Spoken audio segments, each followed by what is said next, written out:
بسم اللہ الرحمن الرحیم۔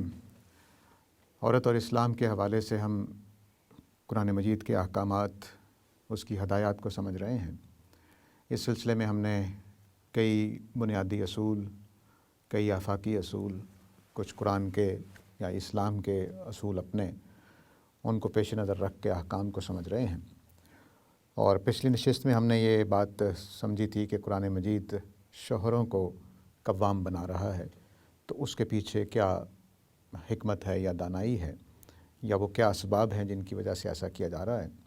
تو اس میں ہم نے یہ سمجھا تھا کہ قوام کا دراصل مطلب پرووائڈر بھی ہے اور پروٹیکٹر بھی ہے، یعنی یہ کام بھی وہ کرتا ہے کہ جتنی ضرورتیں ہیں گھرانے کی وہ بھی پوری کرے گا اور ساتھ اس کی حفاظت بھی کرے گا۔ یہ جو ذمہ داری اس کو دی گئی ہے، اس میں خود بخود ایک چیز واضح طور پر سامنے آ جاتی ہے کہ وہ ایک ٹائپ کا سمجھ لیجئے کہ سربراہ ہے، ایک ٹائپ کا، نہ کہ پورے معنی میں۔ تو یہ جو اس کو حیثیت دی گئی ہے، یہ اس لیے دی گئی ہے کہ اس کے اوپر ایک ذمہ داری بھی ڈالی گئی ہے، یعنی اس کو ایک قیمت دینی پڑتی ہے اپنے اس حیثیت کو منوانے کے لیے۔ وہ یہ ہے کہ وہ اپنی بیوی کے تمام ضرورتیں پوری کرے گا۔ ضرورتیں پوری کرنے کا مطلب ہے کہ اس کا کھانا پینا، اس کے کپڑے، اس کے شوق، اس کی ذوق کی چیزیں پوری کرنا، اس جو بھی نفسیاتی ذہنی ضرورت کے لحاظ سے جو بھی اس کو چیزیں ضرورت ہیں وہ پرووائڈ کرے گا۔ اتنی بڑی ذمہ داری اس کے اوپر، ایک پوری شخصیت کی تمام ذمہ داریاں اس کے اوپر ڈال دی گئیں۔ یہ قیمت لے کر اس کو ایک طرح کا سربراہ بنایا گیا۔ اب یہ جو جیسے یہ سربراہ بنتا ہے تو سربراہ بنتے ہی دوسرے جو فریق ہوتا ہے جس کے اوپر سربراہ بنایا گیا ہے، اس کی کچھ ذمہ داریاں اور فرائض پیدا ہو جاتے ہیں۔ اس میں اللہ تعالیٰ نے 2 فرائض بیان کیے ہیں، لیکن اس کے ساتھ ایک لفظ جوڑا ہے، چونکہ یاد ہوگا آپ لوگوں کو کہ اللہ تعالیٰ نے اس بات کی تمہید کے لیے یہ بتایا تھا کہ میں کچھ دینے والا ہوں اور کچھ کو محروم رکھنے والا ہوں۔ تو تم نے اس تمنا میں نہیں پڑھنا کہ جو شوہر کو ملا ہے وہ بیوی کو ملے اور جو بیوی کو ملا ہے وہ شوہر کو۔ مثلاً یہ بڑی آسانی ہوگی شوہر کے لیے کہ کمانے کھانے کی ذمہ داری کسی اور کی ہو، وہ آرام سے گھر بیٹھا ہو اور گھر کے کام کر رہا ہو بلا شبہ، لیکن کما کر لانا، میرے کپڑے، میری کھانا، میری تمنائیں، میری خواہشیں پوری کرنے کی ذمہ داری کسی دوسرے کے اوپر ہو، تو دونوں کو یہ تمنا پیدا ہو سکتی ہے۔ تو جو ذمہ داری اللہ نے شوہروں کو دی ہے وہ بیویوں کو کہا کہ اس کی تمنا نہ کریں، اور جو بیویوں کو دی شوہروں کو کہا کہ اس کی تمنا نہ کریں۔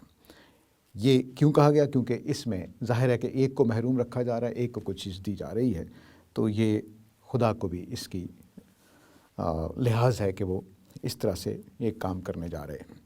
چنانچہ فرمایا کہ فالصالحات قانتات، جب شوہر کو میں نے قوام بنا دیا، اللہ تعالیٰ کہہ رہے ہیں کہ جب میں نے شوہر کو قوام بنا دیا ہے تو نیک عورتیں جو ہیں وہ شوہر کی اس حیثیت کے لیے فرما بردارانہ قبول کریں گی، شوہر کی اس حیثیت کو فرما بردارانہ قبول کریں گی۔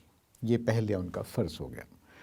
تو جب اللہ نے کہہ دیا کہ میں نے بنایا ہے تو اب نیک ہونے کا تقاضا پورا کرنا پڑے گا۔ تو گویا بیویوں کو اس آزمائش میں اس لیے ڈالا گیا کہ ان کی صالحیت کا امتحان ہونا ہے، ان کے خدا کے فرما بردار ہونے کا امتحان ہونا ہے۔ تو یہ اس کے بیچ میں ایک جو میں نے اصول بتائے تھے اسلام کے، کچھ یونیورسل قوانین تھے، وہ بایولوجی ہے یہاں پر، وہ جو 2 باتیں کل ہم نے پچھلی نشست میں بات کی تھی، اس میں یہ بالکل واضح ہو جاتا ہے کہ شوہر کو کیوں یہ دیا گیا، وہ یونیورسیلٹی اس کے اندر ہے۔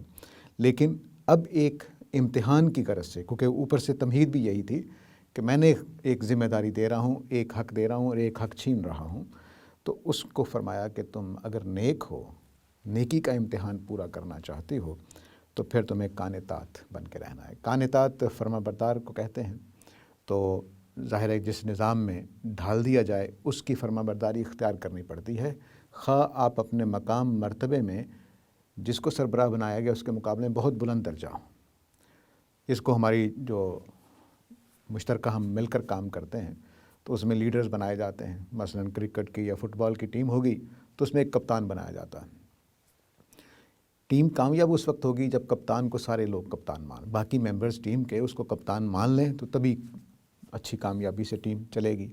اگر نہیں مانیں گے تو وہ ٹیم ناکام ہو جاتی ہے۔ اس کی ہماری کرکٹ کی تاریخ میں بہت زیادہ مثالیں ہیں کہ جب دو لوگوں میں سے ایک کو چنا گیا اور دوسرے کو چھوڑ دیا گیا اور اس نے اطاعت قبول نہیں کی، یعنی اس کو کیپٹن نہیں مانا۔ اطاعت قبول کرنے کا مطلب صرف اتنا ہے کہ اس کو کیپٹن مان لیں، تو اس کو کیپٹن نہیں مانا تو فیصلے اب وہ مسلسل اس ٹسل میں ہے کہ اس کو شکست ہونی چاہیے تاکہ میری کپتانی جو ہے وہ اگلی دفعہ قائم ہو جائے۔ تو یہ وہ کوشش ہے جس کو اللہ تعالیٰ روکنا چاہتے ہیں کہ اس رشتے میں عورتوں کو ایک قربانی دینی ہے۔ وہ قربانی یہ دینی ہے خدا کے امتحان کی خاطر کہ وہ شوہر کی اس حیثیت کو قبول کر لے کہ وہ ہمارا قوام ہے، اس بنیاد پر کہ وہ اللہ نے بایولوجیکلی اس کو ایک اس طرح سے بنایا ہے، اور دوسرا اس لیے کہ وہ ہمارے سارے اخراجات اٹھائے گا۔ تو یہ کانتات کا پہلی ذمہ داری بیوی کی، جو نیک بیوی ہے، اس کا یہ فریضہ گویا بتا دیا گیا۔ حافظات للغیب، وہ اپنے شوہروں کی چھپی ہوئی باتوں کی محافظ ہے۔ جو گھرانہ بنایا گیا ہے، اس گھرانے کے کچھ راز ہوتے ہیں، ہر گھرانے کے راز ہوتے ہیں، میاں بیوی کے آپس کے کچھ راز ہوتے ہیں، پورے گھر کے راز ہوتے ہیں۔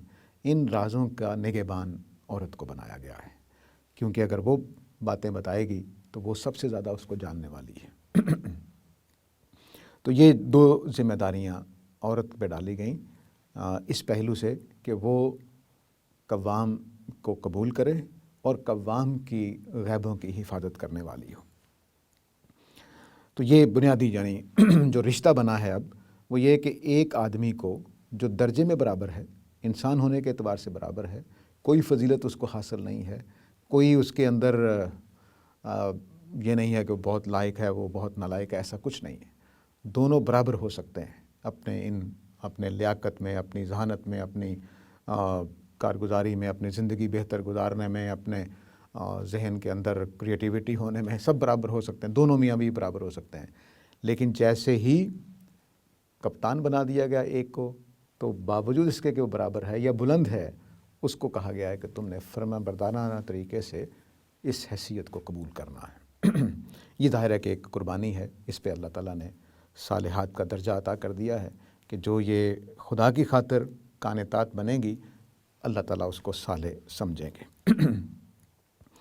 تو اب جب کپتان مان لیا ہے، کپتان مانتے ہی اس کے ساتھ ایک اور طرح کا تعلق وجود میں آئے گا۔ اب کپتان ماننے کا مطلب کیا ہے؟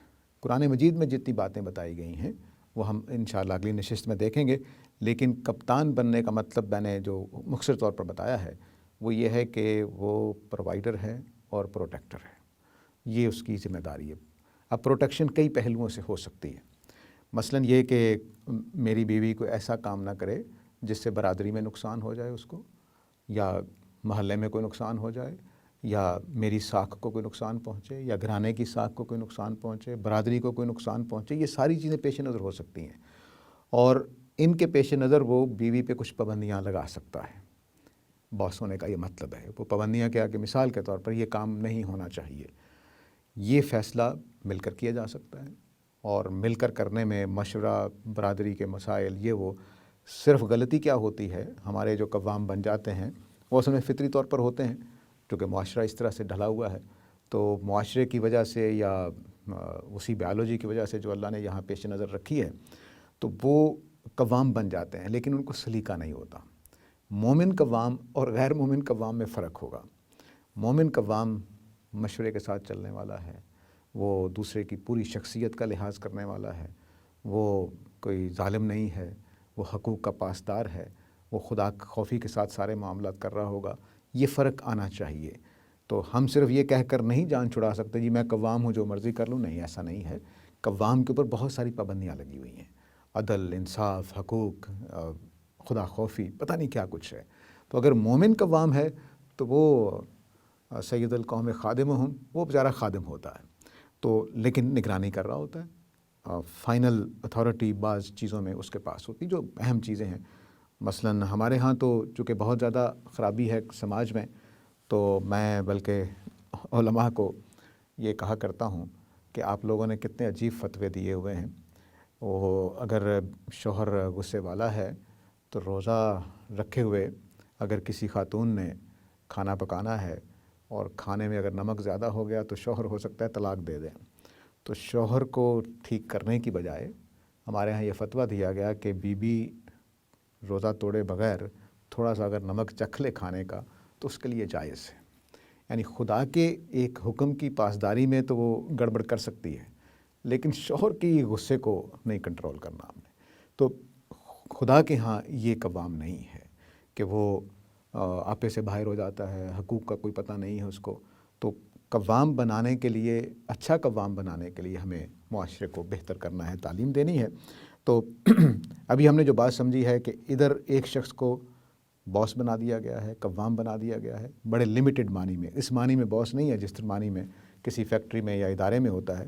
اس کے مقابلے میں خواتین سے، شوہر کے مقابلے میں بیوی سے یہ تقاضا کیا گیا ہے کہ تم نے اس حیثیت کو صالح خاتون ہونے کے ناطے قبول کرنا ہے اور اس کو جو پوزیشن اللہ نے دی ہے اس کو تسلیم کرنا ہے اور گھرانے کے غیب کی حفاظت کرنی ہے۔ یہ گھرانے کے غیب کی حفاظت اس کے خلوص کی علامت ہے، اپنے شوہر کے لیے، اپنے گھرانے کے لیے۔ تو انشاءاللہ آگے چل کر ہم اس کے حقوق کیا ہیں، فرائض کیا ہیں قوام ہونے کے، ان کو دیکھیں گے۔ ابھی تک کے لیے اتنا کافی ہے۔ خدا حافظ۔